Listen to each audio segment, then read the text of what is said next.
Hola a todos, bienvenidos a su podcast Hablando sobre presidentes mexicanos. Espero que estén teniendo un muy buen día.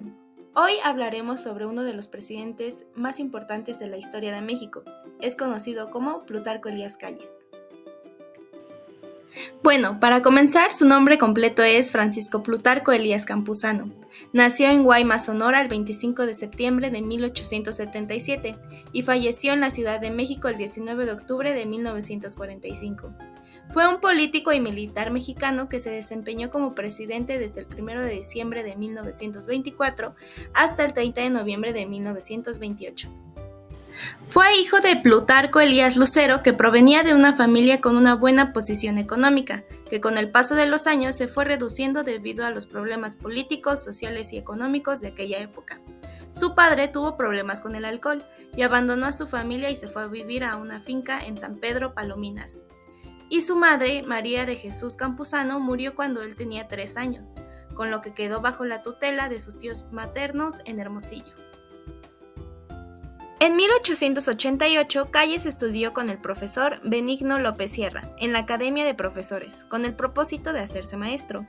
Se recibió en 1894 y se dedicó a la docencia. Luego a ser inspector en las juntas de instrucción pública en Hermosillo, profesor en escuela para varones y ayudante en el Colegio de Sonora. Desde joven comenzó a beber como su padre, pero dejó el alcohol en 1899. En ese mismo año se casó con Natalia Chacón. Se trasladó a Agua Prieta, donde el gobernador José María Maytorena lo nombró comisario y encargado de la aduana. Después reclutó voluntarios contra el gobierno de Victoriano Huerta en Estados Unidos, y el 5 de marzo de 1913 entró al país para unirse en lucha contra el asesino de Madero. Calles, designado jefe de armas de Nogales, quedó bajo las órdenes de Álvaro Obregón, jefe del ejército constitucionalista en Sonora. Para diciembre de 1913, Plutarco Elías Calles ya era coronel y mandante militar de Hermosillo. Tras la ruptura de los constitucionalistas sobre el régimen de Huerta, sobrevino la ruptura en los revolucionarios que lo habían combatido. En Sonora, el gobernador Maytorena apoyó a Villa y se opuso a Venustiano Carranza, con lo que también se ganó la enemistad de Calles y Obregón. En octubre de 1914, las tropas maytorenistas y villistas pusieron sitio a la ciudad de Naco, defendida por Plutarco Elías Calles. Después de más de 3 meses de lucha y resistencia, Calles obtuvo la victoria y el grado de general brigadier. Cuando Calles derrotó definitivamente a Maytorena, Carranza le extendió el nombramiento de gobernador y comandante militar en Sonora el 4 de agosto de 1915.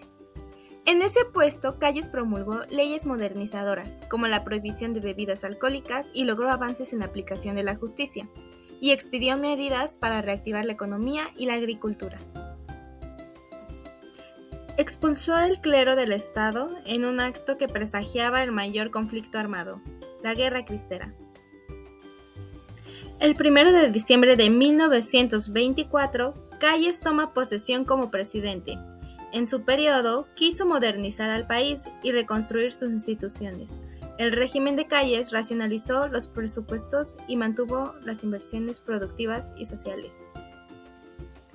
Se impulsaron los transportes, terminando el ferrocarril Sur Pacífico que unía a Nogales con Guadalajara.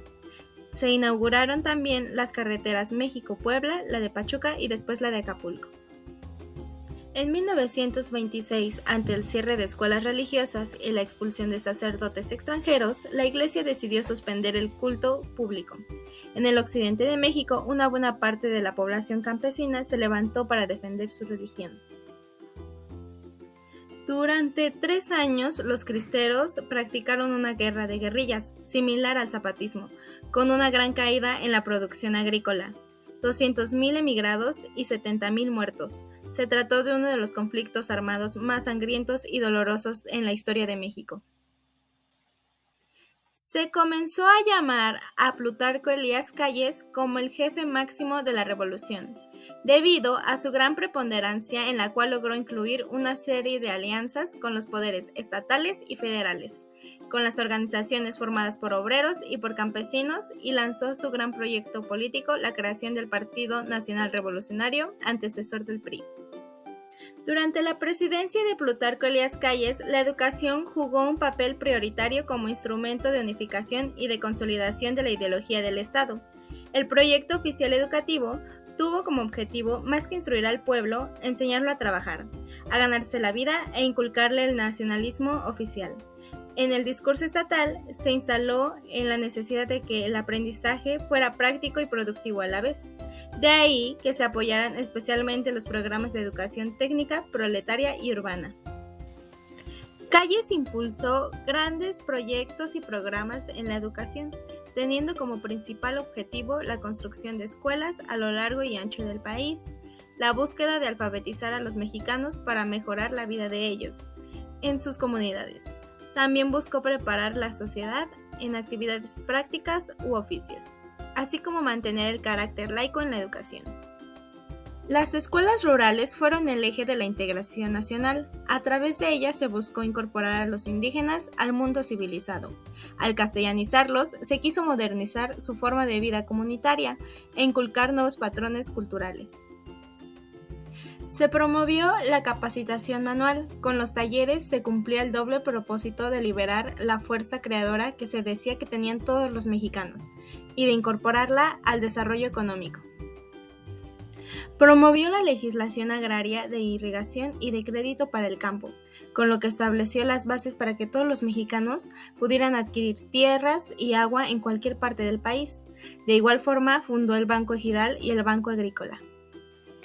Repartió más de 3 millones de hectáreas a 300,000 campesinos del país para que trabajaran la tierra y expidió la Ley General de Pensiones Civiles a favor de los empleados federales, así como la creación y funcionamiento de cooperativas campestres. En su administración se reorganizó el servicio postal, inaugurándose la primera línea aérea de correo con la ruta México-Tuxpan-Tampico. Por su parte, se estableció por primera vez en el país la comunicación telefónica con Estados Unidos y Gran Bretaña. Plutarco Elías Calles impulsó y fundó el Banco de México el 1 de septiembre de 1925, única institución autorizada para emitir monedas hasta el día de hoy, además de crear el impuesto sobre la renta. Ya en 1934, en la presidencia de Lázaro Cárdenas, quien logró limitar el poder de Calles, expulsándolo del país en 1936. Calles vivió exiliado en San Diego, California, 5 años, hasta que en 1941 el presidente Manuel Ávila Camacho lo invitó a regresar a México, en un momento que demandaban unidad nacional por la Segunda Guerra Mundial. Plutarco Elías Calles murió el 19 de octubre de 1945 en la Ciudad de México a causa de una hemorragia. Sus restos fueron llevados al Monumento a la Revolución, en donde yacen hasta la fecha. Hemos llegado al final de este podcast, espero les haya servido la información, muchas gracias por su atención, hasta luego.